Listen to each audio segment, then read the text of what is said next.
Good morning, well, afternoon. It's Thursday again, and I'm Tila Lorraine Love, aka the Phoenix of Eden, coming at you with my third installment of Dusted and Disgusted. Yeah, that's right, D&D. And I'm not talking about D&D sausage, although I do love a good piece of sausage. But I'm really trying to leave meat alone because today you cannot trust anything that is processed. This guy said the other day that peace begins on your plate. I just want to say some really brief things that I'm kind of disgusted about. I am disgusted about the new Huntsman movie that's coming out. The reason why I'm disgusted is because I would love to go and see it. As I said in one of my other videos, I was a couch potato growing up, and I'm also a cinema and movie buff. So I love to see movies, especially when they have extraordinary special effects, as I'm sure that this movie is going to have, but I'm not going to support it. I'm tired of whitewashed films. I'm tired of paying money to go and see, pheomelanated and non-melanated people be depicted as divine while I'm sitting, at home calling on the name of Jesus. They're playing gods while I'm still calling on God. So I think that just for me, I'm tired of it. I'm sure it's gonna be great. I'm probably gonna get me a wonderful bootleg copy of it and support my local, black owned business, and get a bootleg copy of it. But I'm not going to the movie theater to support some foolishness like that. I'm tired of giving y'all my money to remind me that, y'all run this bitch. I'm good. So anyway, moving forward, what is the next thing that I want to talk about? Really briefly, I want to talk about. I see a lot of people who like to make videos that criticize fast food workers. Um, I worked in fast food for several years, and I know what it's like. I work with those girls. They come to work, and they having problems with their old man at home. Probably Joe sent him in jail, writing him, trying to get through school. This is a gig while they work their way through school. Got children at home, got a mouth to feed. You know what I'm saying? Dudes hitting on you and harassing you in a drive-through, begging you for your number while you trying to work. You know what I'm saying? Once again, non-melanated people coming through the drive-through, treating you like you ain't shit. Then you have to deal with your own coming through the drive-through, saying, "Oh, you forgot this, and why you ain't got that, and why you ain't got this, and why you ain't have that," and you got to deal with that on top of everything else that you got going on. And I know a lot of people saying, "Well, if you don't like that job, then you should work another job." No, no, because a lot of times we don't have those choices. A lot of times we have to go and get what we could get. We all have been in a space where we had to degrade ourselves. I know I sucked some dicks that I didn't want to suck when I was out there hoeing. I got fucked by some niggas I didn't want to get fucked by, but I couldn't quit my job if I wanted to eat. So I think we need to be a little bit more compassionate. I used to read the girls in the drive-through when they got my order wrong or when they were shady with me. But you know what I learned? I learned to bring them a smile. So when I go through the drive-through, I try to make her smile. Now, if she chooses to be an asshole with you after you try to bring her some joy, bring her a little bit of sunshine, then that's between her and the creator that she serves. But for you to get on social media and just for you to just walk around speaking down on her, talking about get another job, bitch, cook. Some of y'all need to stop going through the motherfucking drive through anyway, bitch. Fast food equals die fast fool. Fast food equals die fast fool. Slow heating means good eating. So learn how to cook, bitch. If you tired of the way they treat you at fast food restaurants or the way they treat you in the drive-through, bitch, that's a sign you need to clang some pots together and cook your own motherfucking food. But don't go through the drive-through and make this person who is working a drive-through life a little bit harder than it already is. We're under psychic attack every day. You know, the forces that be, the hierarchy, the machine is constantly reminding us that unless we play the game and sit around and look like this, we ain't getting nowhere. They constantly remind us of that. Don't get it twisted. Do not get it twisted. The idea and the plan is to wash out pure blackness. Okay. This is only one facet of me for those who know me. For those who know me, I really embrace, those things that are associated with the skin, and I'm really getting ready to move away from calling myself black because black kind of like it doesn't give honor to all those things that are in me. If we're going to label me, then let's label all of me. When I'm doing that look, a lot of people say African queen, but please understand that it's not just an African queen, it's also an Indian queen because I got Indian blood in me. I even got white people in me, non-melanated people. I got some of that up in there too. So when I feel like rocking this look, I'm channeling those ancestors. But I recognize all of my heritage. So when you see me doing a more indigenous look, that is because it is indigenous. Because I know that I have people that was here first. This land is my land. America is my land. That's why some days I know when it's going to rain just by looking at the sky. And I know when it's not going to rain. I can feel it. When the temperature changes, my body tells me when I get a little sinus or a little sniffle or something, I am indigenous to this land. I am connected to this land. Me and this land is not in conflict. That's an illusion. We are not in conflict with the land. You need to get back in touch with Mother Nature. Because a lot of us, we gonna be caught up. We gonna be caught the fuck up when the shit hit the fan and the wrong president get in that White House. I keep telling you this, the wrong leadership get in this country, and then we go off the grid and we be living like the Amish. You gonna learn then. It's time to get reacquainted with the land that you come from. That sun is for you. This grass, the trees, all of this is for us. There's not a disconnect. Home is not just inside your house. Home is all out in nature. Oh, and I'm finna get back out there soon. As I'm ministering and talking in this video, I'm also talking to myself as well. But we're not disconnected from the land. So earlier this week I got into it with well, not earlier this week, a couple of weeks ago. I got into it with someone and, they got my tea. It was our first time meeting each other and they clocked that I was trans. Now, when I present to a guy, if I don't really too much care for you, like if I'm not attracted to you, just like any cis woman would, my voice is going to change if I'm attracted to you.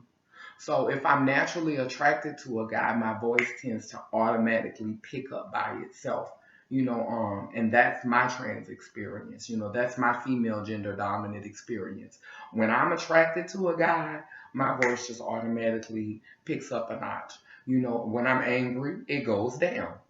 If I don't feel somebody, then it's not going to go up. So if you get my tea, it's because I want you to, because I want you to know how we're going to deal with each other. You can look at me as male or a man or however you choose to look. It doesn't take away from me. It doesn't take away from who I am.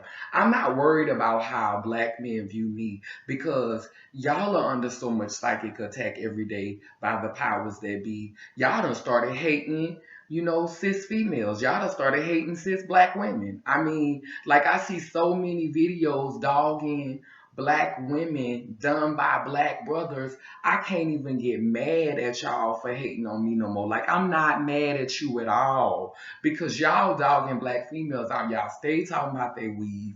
Y'all stay talking about how loud they is. You don't realize the stuff that they've been through. Like, most of y'all go in jail. And when y'all go in jail, it's kind of like back in the days in slavery times. Y'all are the slaves that work the field, and then at night y'all got each other.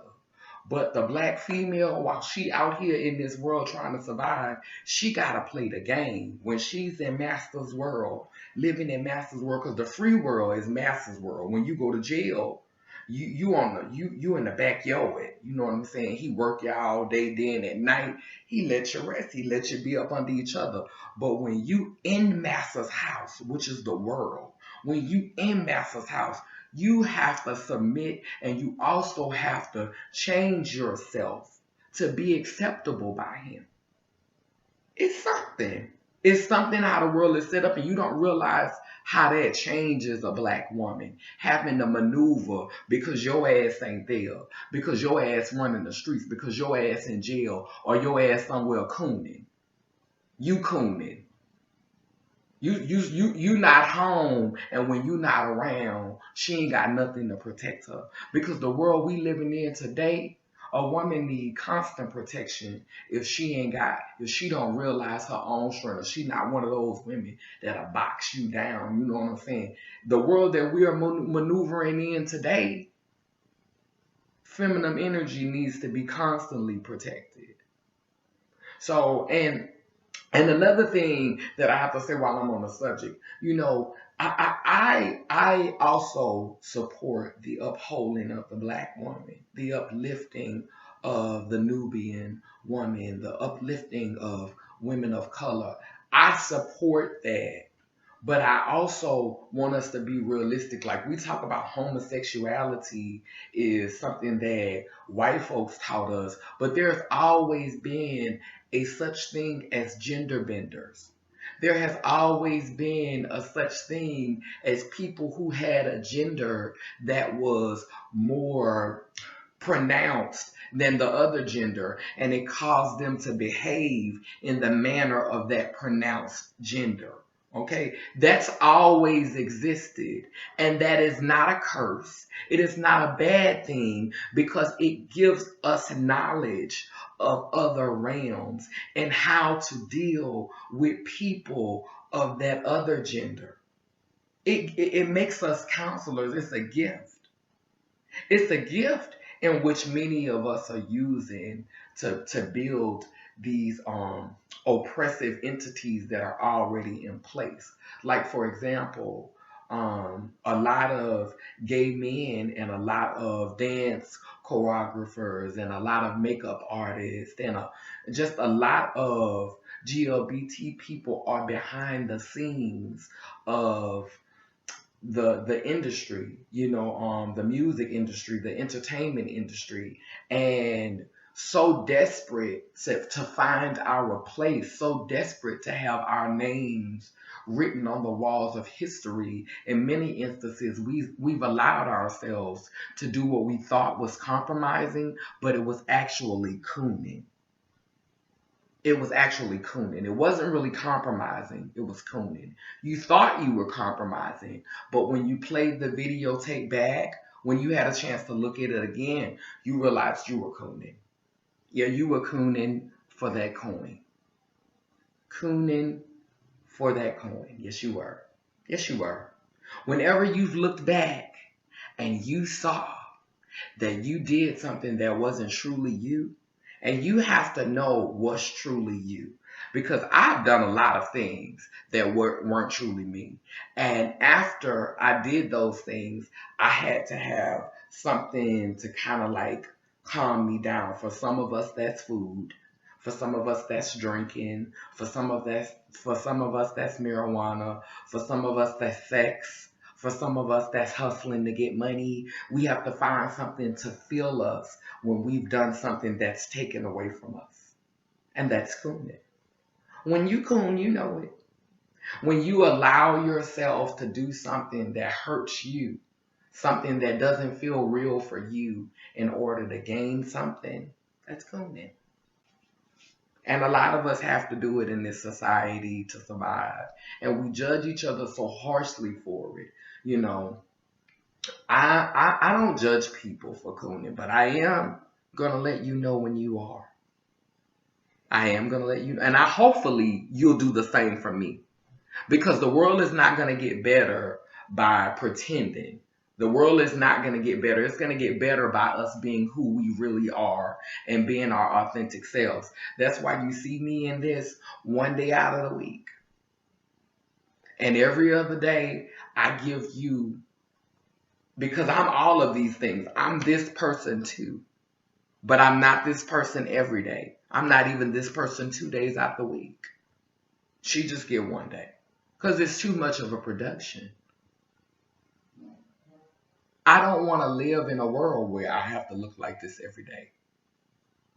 When you look at movies and you see people who looking like this, playing in superhero movies and swinging from trees, that's not how you really gonna look if you're able to do that type of stuff. That's not realistic. Nobody's gonna look like this in combat.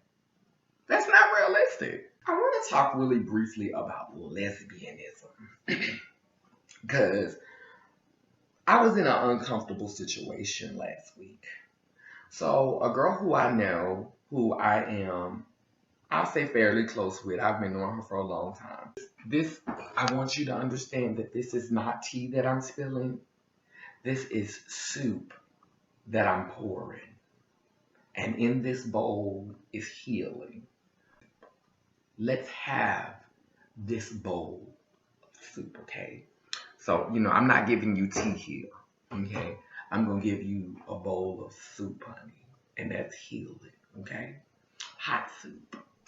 Anyway, so this girl, I felt like she was using male privilege, and a lot of trans women think that just because we identify as trans, we don't sometimes exercise our male privilege. Don't think, especially those of us who have not had the complete surgery, honey, if you still have your penis, and your testicles, there are going to be points in times where you're going to exercise that male privilege. Without my penis, without none of that, I still exercise my male privilege on occasion. I typically don't do it outside the house. I've been known to, but I typically don't do it outside the house. I typically, let that side out of me in my sanctuary when I feel safe. But for the most times, I don't exercise my male privilege. And my male privilege has nothing to do with having a dick between my legs. My male privilege is that mental awareness, like that. Just being aware of the energy that surrounded me, that moved through me from birth. Knowing and being aware of that masculine energy and the presence of that. You know what I'm saying? My mind is strong, bitch. I can fuck you without a dick. I don't need a dick to put it on you. Okay? Please understand that I can make you moan without this dick. Now you get into that.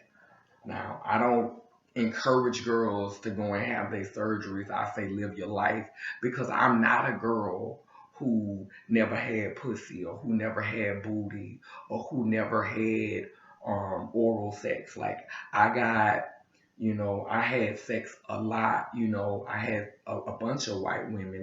Most of the time I had sex was with married couples, married white couples. I've had sex with several of those, a couple of black females, a trans man. I had sex with gay men, gay boys, so I used it a lot. So I'm not one of those girls who never, like, don't get me wrong, in the beginning, I was not comfortable with my penis. I didn't touch it until I was like 17 years old.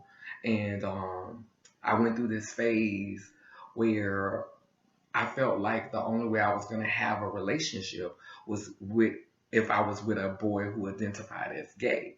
And most times I was with boys who identified as gay. They wanted to be topped. Some guys who I was with that were gay, though, they just wanted to top me. So I'm not going to say that. But, like when I got in long lasting relationships, not like those one night stand things, because the one night stand things, in many instances for me, the gay men always wanted to be the top. They wanted to conquer something, and the ones who wanted to top me was always bottoms for everybody else. But anyway, that's a whole nother story. But like I said, I experienced using it. Like I got full use out of it. And when I was ready to have the sex change, it was no regrets. Like I would probably say the only regret that I would have had was not um, procuring an heir, because I do believe that children are necessary, and I would love to be a mother, and I still think I can be, because I'm not even 40 yet, and technology is moving fast. So I'm not sleeping on the possibilities at all. But, like I said, that was the only thing that I kind of would have regretted as far as the surgery. I'm totally happy with where I am now. I'm totally happy, but this surgery is not for everybody. I know I needed it. I know that before I had it, I was a hot mess. I think I'm still a hot mess on a lot of days. So just imagine what I was like before castration. And it was bolder. Like I was bolder. I was more outspoken. I was more, like I just had so much in me. Like I can know that I was in danger, know that I was in harm's way, and I just didn't give a fuck. Like I call those girls comets. I call them shooting stars. Like you hear, everybody see you shining, but you just go. Like you die when you about 24, 25. Like you just been through so much, but that testosterone in you not scared of nothing, but your emotions be so strong. So you just be so emotional, and it's just like a whole lot going on. It's like this fight with your testosterone and this fight with your femininity that just kind of make you shine bright, but it make you reckless. Like it's a whole lot going on. And so I needed to temper my testosterone, because the emotions, like I've always been emotional before hormones. I've always been a very emotional person. Like I've always been able to cry on zero. Like, but the hormones didn't do anything but intensify that. Some of us trans women, we are naturally male minded. We are naturally logical thinkers. We think like dudes. We don't want to admit it. A lot of us do. But when you start messing with the stuff below, like when you start messing with testicles and taking moans and stuff, that's when you enter a new realm. You know what I'm saying? And to be able to balance that is not easy. So if you not, if you're a girl who love using your piece, as I've said in videos before, if you love your piece, if you have a relationship with your piece, then don't go to fucking with it. If you want to, wait till you about in your 60s and it don't get all the way hard no more, and then go and get your pussy. Because if you ask me, I think that's what some of these heterosexual men be doing anyway. They want to go and get their life on the other side when it don't work no more. I think that's what, a lot of these people with privilege do. Hey, I had all the fun I wanted to have with the dick. It's failing me. Now let me go get me a pussy and play around on the other side. Because your body is more sensitive when you taking estrogen, when you moaning and stuff like that. So, that's just my personal opinion. I'm not calling anybody out. But let me get back to this lesbian story. So, one of my girlfriends, she went to touching and feeling on me, and I was uncomfortable with it because, first of all, I'm with somebody. Second of all, just the constant touching, like I'm telling you to stop and you're still doing it. And I don't, that's you using your male privilege. Like, don't touch me and I'm telling you to stop touching me. It's not okay because you're a girl. Because I know you a girl who about that life. I know you a girl that's the made babies. I know you a girl that tops the girls. I know you a girl that like using your piece and jugging. And I know you a girl that acknowledge what you was at birth. And I know you're a girl that switches backwards and forwards with that information. Although you always present as a girl, I feel your energy. and I know what you give. So if you're a girl that gives that, don't use your male privilege to disrespect someone when they're already in their submissive state, because it's not like I could go back and deal with you like that because I'm in a relationship. You feel me? Like if I was single and you'd have been touching and feeling on me like that, then me and you'd have went for it. You know what I'm saying? I would have had to hem your ass up and fill you up and rub on you too. But because I'm in a relationship, I couldn't come back at you like that. Now see, this is some grown girl shit right here. Cause let me let you know, like I said earlier, I don't discriminate. I like what I like. Now I rarely meet trans women who turn me on in that manner, or females. You know what I'm saying? I see beautiful women all the time, but it just don't pop off. It has to be that spark. And I probably don't even really look for it because I know that I'm in an emotional space right now, and I'm sure that I'm gonna be attracted. Like I would like a solid woman. If I was to mess with someone feminine, I would like them to be solid and to be honest and to tell the truth with me. Don't lie to me, don't be deceptive with me. Um, and to help me build. You know what I'm saying? And to be that other half of what I'm lacking. Like it would have to be that type of situation, because if I go there, I'm not just going there for pleasure. I'm going there, you know what I'm saying, for the whole deal, not half of the deal. Like I love feminine beings too much to even play with them, like to even toy with them. Like that's serious, entering that. Back in my young days, you know what I'm saying, I would have did it for the money. But if I was to entertain that now, it wouldn't just be no, ooh, let's go in the room and get our rocks off. No, if I'm gonna play with that, then this is big, because I ain't been there in a minute. So that's my whole logic for that.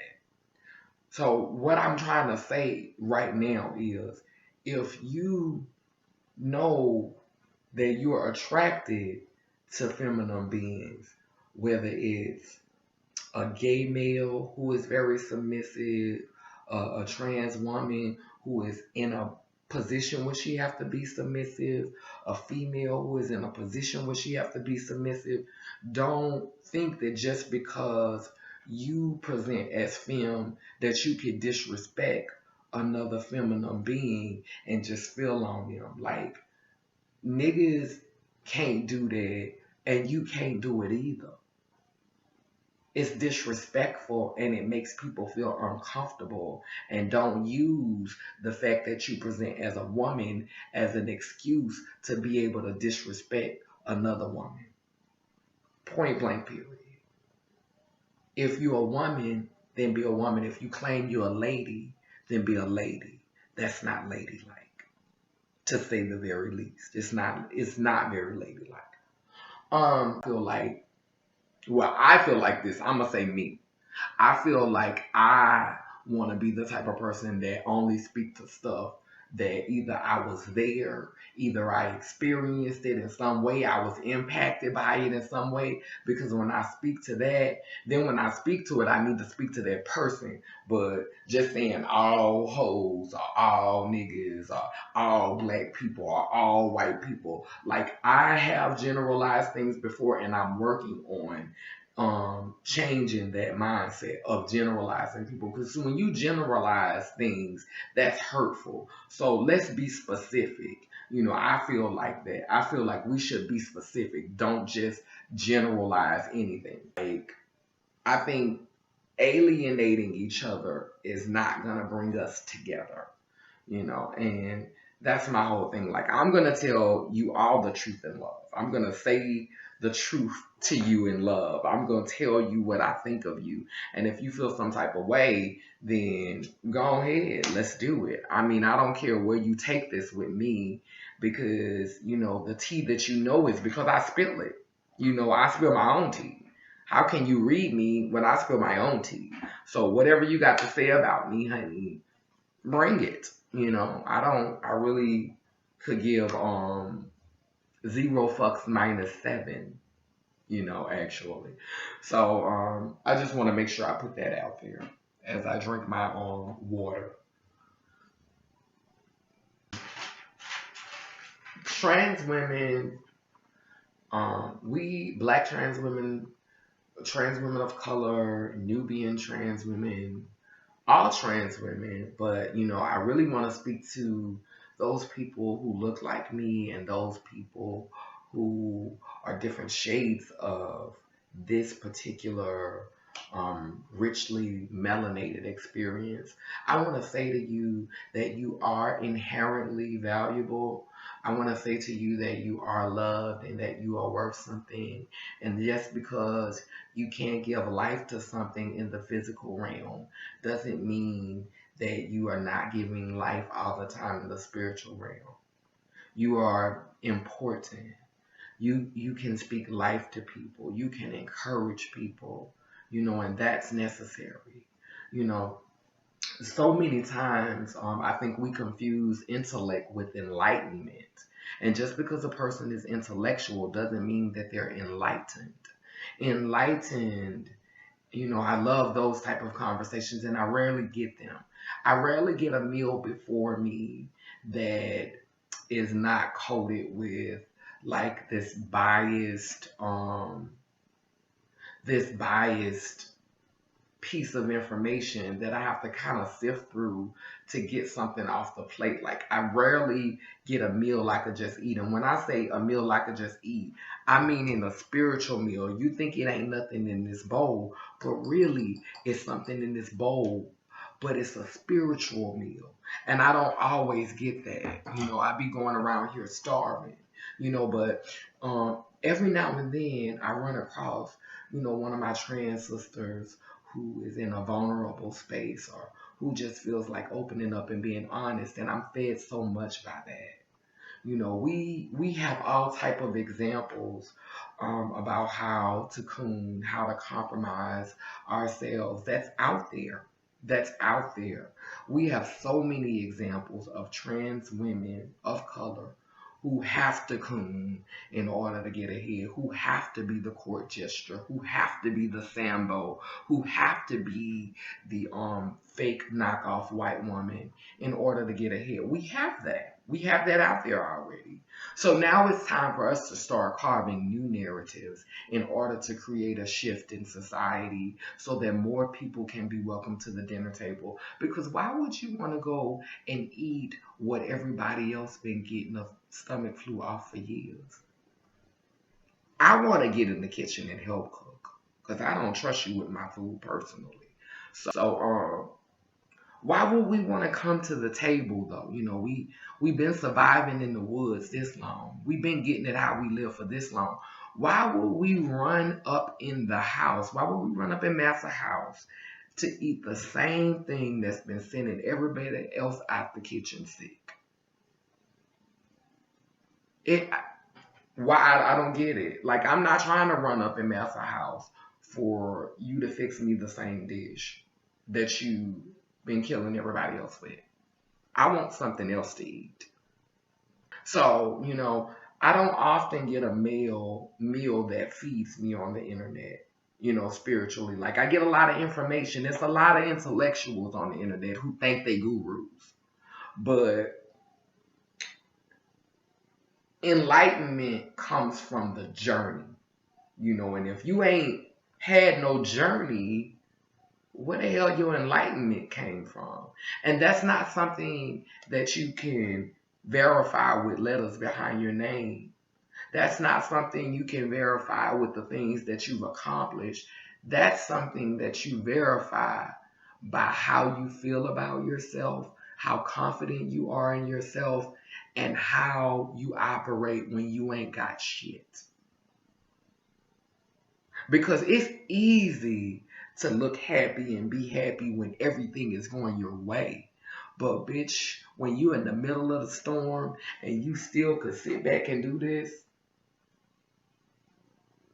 That's motherfucking enlightened. When you can do that shit with no outside additives, that's enlightenment. When you can be at peace with yourself, butt ass naked and broke. Oh, honey, when you got to live off the land and you ain't worth the MAC lipstick you got on, sweetie, that's when you gonna be saying, damn. A lot of us surround ourselves with people who just as useless as we is. That's why I have friends in high places and I have friends in low places. And I don't treat none of my friends better than the other ones. If anything, I'm a little bit more biased to the ones in the low places. Because the ones in the low places, them the ones that'll move for you. Them the ones that'll stick their neck out for you. So anyway, I've said a lot in this video. I just want us to be mindful of our priorities, where we're going, what we want out of life, what we're focused on, what our intentions are. Like, we need to be focused on that type of stuff. Because the world is going to change more and more, and you need to be ready for it. Remember what I said in the beginning of the video. You are not in conflict with this land. Do not be deceived. Do not fall for the psychic warfare. And learn to love yourself. Learn to love yourself without all the glitz and the glamour. Learn to love you. Do not allow yourself to be brain fucked by mainstream media. That is the most important thing I want to say to you. I love you so much. Thanks for watching another edition of Dusted and Disgusted. I was serving you this bowl of soup. And in this bowl of soup, I have healing. It's a spiritual meal coated with the truth. Come and get your plate. Oh yes, come and sit under the tree and have a bowl of soup with me. I love you guys. New Legacy, Love Over Money, and Has 2016, Family Pride 2017.